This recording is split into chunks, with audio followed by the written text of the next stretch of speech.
Em todas as áreas. Bom, hoje o tema que a gente vai trazer é um tema que tem sido bastante discutido no dia a dia. Teologia versus coach. Houve-se a nomenclatura de pastor, teólogo e coach, ou coach, pastor e teólogo. A gente vai entender se existe uma relação entre essas matérias, para que cada uma dessas matérias existe, e quais são os perigos de a gente aplicar essas matérias fora do contexto de cada uma delas. Antes da gente entrar, eu vou me apresentar para você. De repente você não me conheça. Porque as pessoas elas falam das coisas, muita gente a princípio tem falado sobre isso, sem propriedade científica, sem conhecimento de causa.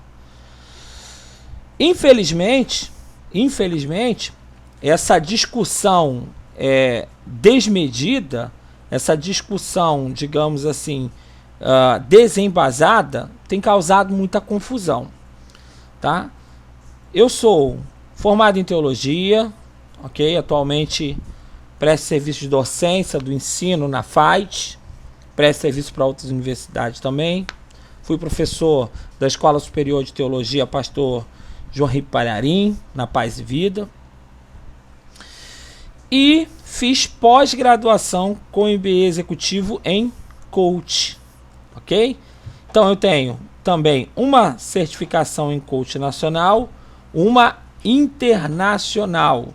Tenho certificações nas áreas de liderança, gestão de pessoas, gestão de processos, como facilitador de treinamento, na programação neurolinguística, na constelação familiar, e também sou professor de escola bíblica dominical há mais ou menos aí uns 20 anos.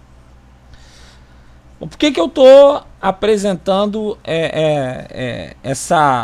esse currículo acadêmico? Não é para dizer que eu seja melhor ou pior, mas você perceba que eu tenho formação na área teológica e eu tenho pós-graduação na área de coach. Então eu tenho não só uma formação de 30 horas como essa e essa aqui, mas aqui eu tenho 720 horas de estudo nessa matéria. Então a gente vai buscar embasamento para estar falando, tá? Não vou legislar por conta própria, eu não vou aqui dizer que o coach ou a teologia, qual é o pior, qual é o melhor, isso não é alvo de uma discussão, até porque ao concluir esse slide você vai ver que a palavra de Deus ela é soberana. Mas vamos começar a entender. Teologia versus coach. Vamos começar a entender isso. Primeiro a gente precisa conceituar e entender o que é o coach, tá? Existe um homem chamado Chiavenato, em suas literaturas, é um administrador, um psicólogo, e ele diz que o coaching é um conceito que veio para ficar e vai se estender infinitamente, ou seja, isso é algo que vai crescer muito e que isso jamais deve ser encarado como modismo, como muita gente está encarando aí no dia a dia, daqueles que vêm e logo desaparece. O coach ele não vai vir e vai desaparecer. Ele é uma tendência, é algo que vai se consolidar e se tornar cada vez mais forte no meio indivíduo. Mas o que é coaching? Coaching é o ato de andar de carruagem. Essa palavra coaching, quando ela foi criada, olhava-se para o andar de carruagem, ok? Mais uma vez, a palavra está associada à condução de alguém, ou que conduz alguém, ou algo, ou alguma coisa, ok? A gente vai desdobrar um pouco mais aqui na frente. Então, nós temos o coaching, que é o ato de andar de carruagem. O coach, que é o condutor da carruagem. E o coach, que é a pessoa que é conduzida pela carruagem ou que se submete ao processo do coach, que é o coach. Vamos entender um pouco mais isso. Então, primeiro é o coaching. O coaching é o quê? Ele é o processo. O coaching é o processo. O coach é aquele que aplica o processo. E o coach é aquele que participa do processo. Vamos entender um pouco mais? Então, aqui nós estamos falando do processo. Aqui nós estamos falando da aplicação do processo. Aqui nós estamos falando da pessoa que se submete ao processo. Só para você entender melhor isso, tá? Eu vou reafirmar aqui que o coach é um processo de descoberta pessoal ou profissional. E para acontecer, ele vai necessitar da presença de dois personagens, o coach e o coachee. Nós temos aqui uma ilustração, e esse aqui que você está vendo enrolar a linha, a gente chama de coach. O que o coach está fazendo aqui? Ele está entendendo aonde essa pessoa está. Ponto A. E está entendendo aonde ela quer chegar. Ponto B. Observa aqui que aqui a linha está embolada. Aqui, ó, observa. Aqui já está sendo enrolada. Significa uma organização das ideias através de ações. Isso a gente chama de jornada, tá? Do ponto A ao ponto B, do estado atual ao estado desejado, ok? Essa pessoa, ela tem limitações e ela não sabe como resolver essas limitações. Essa pessoa vai ajudar a sair do seu estado atual, a caminhar e atingir o seu estado desejado. Logo a gente vê que o processo de coach é um processo pessoal, não é coletivo. Por quê? O meu problema é um, o seu problema é outro, o problema de outra pessoa é outro.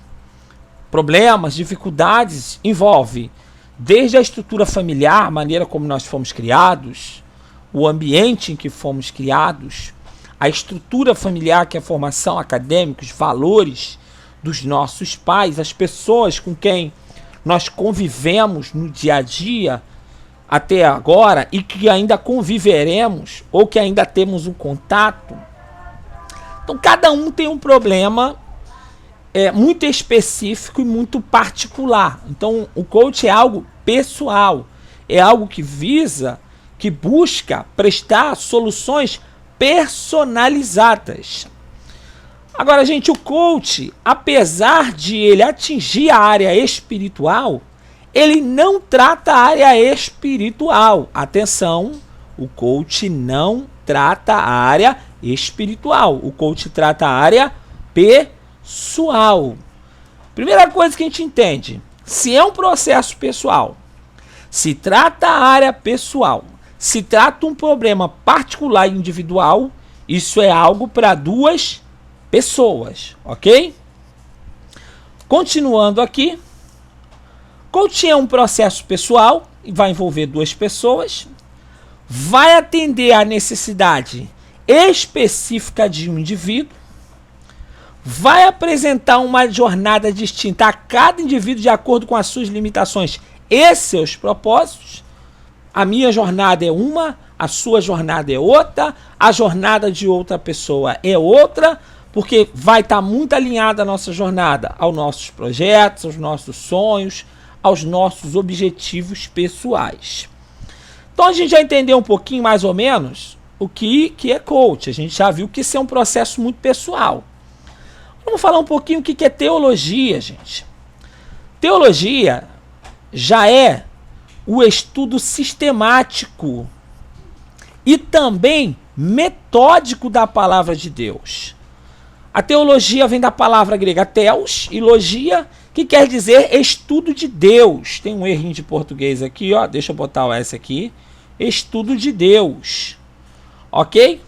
A teologia vai se ocupar de estudar desdobrando a Bíblia em matérias, considerando particularidades e singularidade dessas matérias.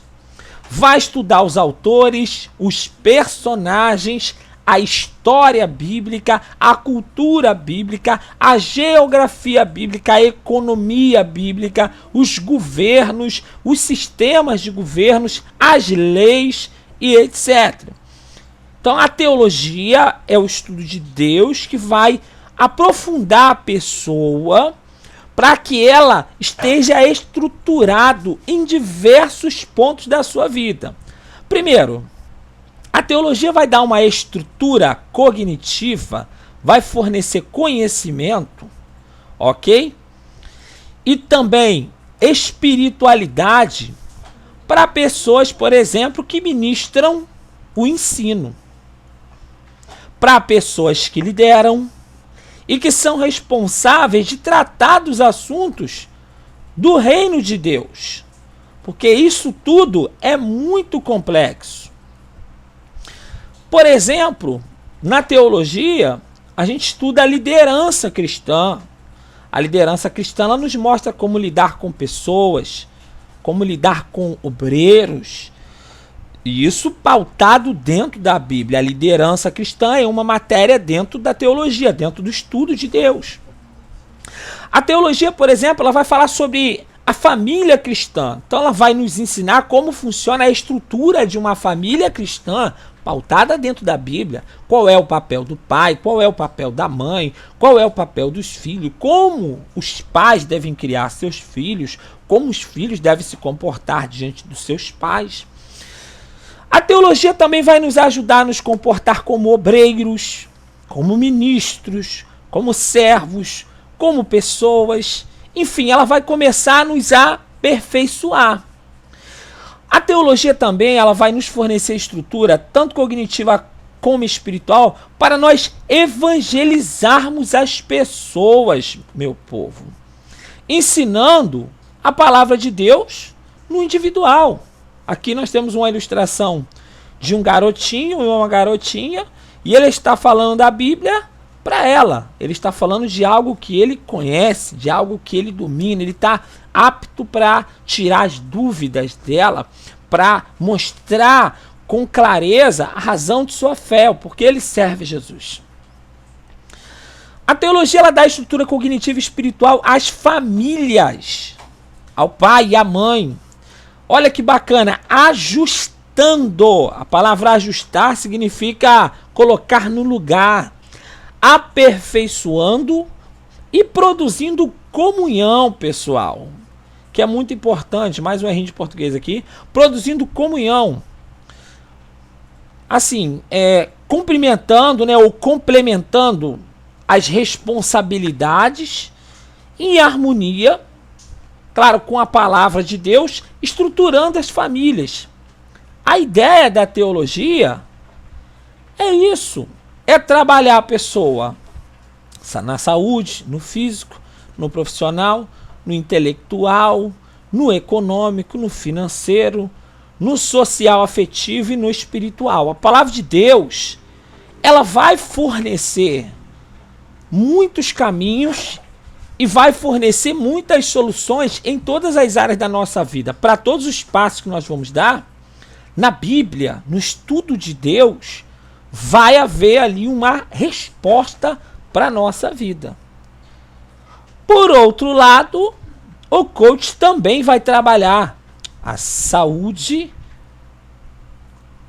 a situação física, profissional, intelectual, espiritual, socioafetiva, financeira e econômica. Embora o coach ele atinja o espiritual, ele não trata o espiritual. Ele ajuda a pessoa a caminhar para se aperfeiçoar espiritualmente. Mas ele não trabalha a vida espiritual de ninguém, porque não há nada de espiritual nisso. É uma ciência que foi desenvolvida em cima da maiêutica que é a arte da gente perguntar e buscar respostas. Essa ciência da maiêutica, né, que hoje o coach se utiliza, é uma ciência, inclusive, que era utilizada por Alexandre o Grande. Era uma técnica que os seus, digamos, conselheiros aplicavam a ele, fornecendo respostas para coisas que poderiam dar errado. Em cima disso, ele fazia ali as suas estratégias de guerra. É uma questão pessoal, também vai cobrir todas as áreas da vida e dos sentimentos. Lembre-se que é pessoal. A teologia já é algo coletivo. Por exemplo, numa pregação, nós conseguimos atingir 100% dos ouvintes, porque vai abranger todas as áreas. Agora, quando numa pregação eu começo a falar muito de princípios de coach, eu posso atingir um percentual que eu não sei nem mensurar de pessoas, porque algumas pessoas podem não estar enquadradas naquilo. Por que eu estou levantando essa questão? Por que a gente está vindo falar sobre tudo isso?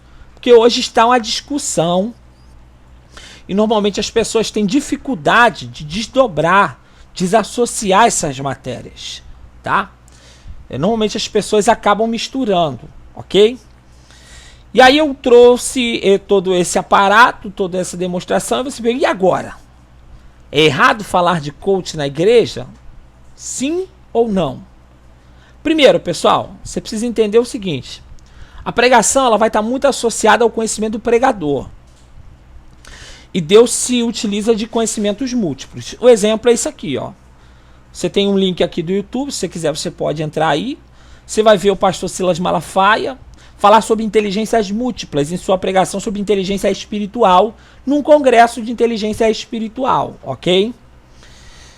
Isso vai estar muito ligado ao conhecimento de homilética da pessoa e a maneira como ela estrutura e o estilo da mensagem dela, se ela é textual, temática ou expositiva, tá?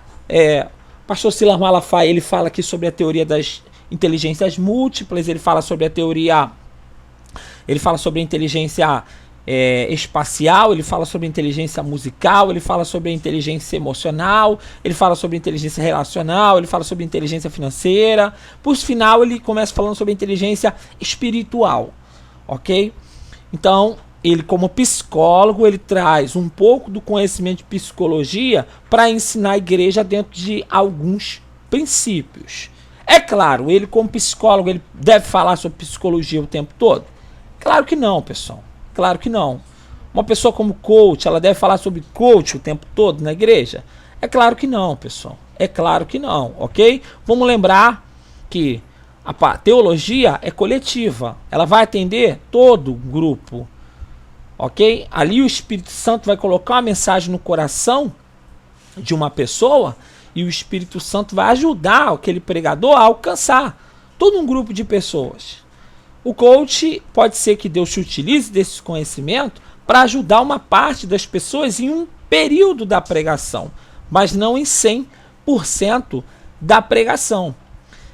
Faz-se umas discussões hoje que eu não vejo muito sentido. Particularmente, esse não era um assunto que deveria estar sendo debatido no meio evangélico. Até porque essa ciência, como a psicologia tem tomado tanta proporção dentro da igreja, ela está vindo para somar, ok?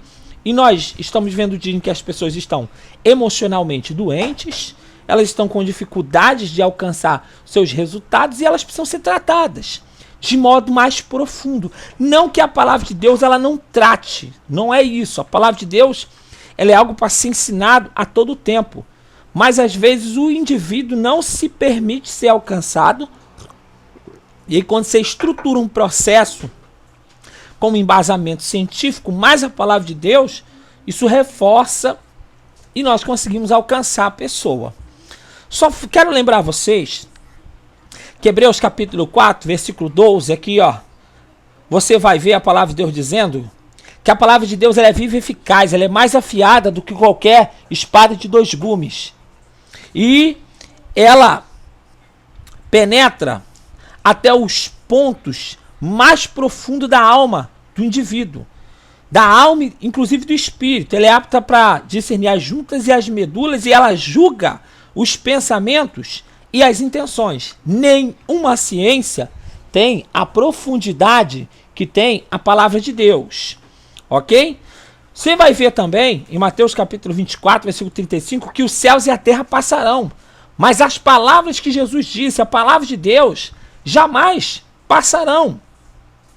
Você vê Atos Apóstolos, capítulo 17, versículo 11, dizendo que Paulo viu uma bem-aventurança nos bereanos, e eles foram tidos como nobres em Tessalônica, ou os tessalonicenses, na cidade de Tessalônica, pois além de eles receberem a mensagem com grande interesse, eles examinavam, eles procuravam ver se o que a Bíblia falava era o que de fato Paulo estava dizendo, ok? Vale também lembrar que o próprio Senhor Jesus, respondendo a Satanás, ele disse que estava escrito, aonde? Na palavra, que nem só de pão viveria o homem, mas de toda palavra que procede da boca de Deus. E ali Jesus venceu o diabo com 3 elementos. Ele venceu com jejum, com oração e com a palavra. Ele usou o tempo todo, está escrito, Satanás também está escrito. E assim sucessivamente. Vale também a gente lembrar, pessoal, porque todo que invocar o nome do Senhor, esse vai ser salvo. Mas como vão invocar aqueles que não creram? Ou como crerão aqueles que não ouviram? Ou como ouvirão, se não há quem pregue? Por quê? Porque a fé vem pelo ouvir, e o ouvir a palavra de Deus. A Bíblia é uma ciência, é um estudo, é um conhecimento espiritual, é um discernimento para a humanidade que vai fazer sempre a diferença. Sempre vai ser o principal ponto. Jamais a Bíblia deve ser substituída. Vamos lembrar desse gráfico aqui, ó. Os pontos verdes representam a eternidade. Os pontos amarelos representam a terra. Olha como é que funcionava. Deus estava na eternidade e ele se revelou para os homens. Nessa revelação, Deus fala com Abraão, antes Deus fala com Adão, com Eva, Deus fala com os descendentes de Adão, Deus decide destruir a humanidade com o dilúvio, depois do dilúvio Deus chama Abraão, Isaac, Jacó, o povo vai para o Egito com José, lá com José o povo se torna escravo, Deus levanta Moisés e começa a falar com Moisés, e Moisés começa agora a escrever essa revelação, colocando nos primeiros 5 livros da Bíblia, que a gente chama de Pentateuco, né? Que era chamada de a lei, de a Torá, Tanakh, Tanakh. Deus inspirou, essa inspiração foi atingindo outros homens, chegou aos profetas, chegou aos reis, os estadistas, camponeses, e nós temos aí hoje os 66 livros da Bíblia, 139 no Antigo, 27 no Novo Testamento, e a Bíblia hoje, ela serve para iluminar a mente do homem. Antes de terminar, eu quero que você abra sua Bíblia em 2 Coríntios, capítulo 4, versículo 4. Você vai ver que o Deus desse século cegou o entendimento dos incrédulos. As pessoas que não conhecem, elas estão cegas. Elas estão com o seu entendimento obscurecido. É muito simples. É só você apagar a luz na sua casa, tentar andar no escuro. Ou você fechar os olhos. Isso é estar com o entendimento obscurecido. Efésios capítulo 1, versículo 18, vai dizer que os olhos do nosso entendimento é iluminado, para que a gente venha reconhecer as grandezas das riquezas para as vocações e os projetos que nós fomos chamados. No contexto, ele está falando do conhecimento de Cristo. No Salmo 119, versículo 105, o Senhor vai dizer que, ou melhor, dizendo, o salmista vai dizer que a palavra é lâmpada para os nossos pés e luz para os nossos caminhos. Em Mateus capítulo 5, 14 ao 16, Jesus vai dizer que nós somos a luz do mundo. Então, meu amigo, a palavra ela ilumina o coração do homem. Quando a palavra ilumina, o homem ele reconhece que Deus está falando com ele. E aí o homem também fala com Deus. E aí os céus e a terra passam a se unirem por meio da fé. Observa que para todo esse processo houve duas coisas aqui, meu amigo. Houve uma pregação e houve um pregador. Preste bem atenção. A palavra de Deus, ela é insubstituível. Mas você e eu devemos nos aperfeiçoar e buscar mais conhecimento para cada dia nós estarmos cuidando das pessoas no reino de Deus. Ok? Eu espero ter conseguido aí te esclarecer, te ajudar, ok? Por favor, não deixe de dar o seu like aí no nosso canal, se inscreve, dá aquele joinha aí pra gente, dá aquela fortalecida pro YouTube reconhecer a gente aí e compartilha também. Se você quiser no seu comentário aí, nos comentários você pode propor um tema e dentro daquilo que nós pudermos responder, soubermos, nós vamos estar nos esforçando aí para estarmos respondendo. Um grande abraço a todos, que Deus te abençoe e até o próximo vídeo. Valeu, fica na paz. Beats Production.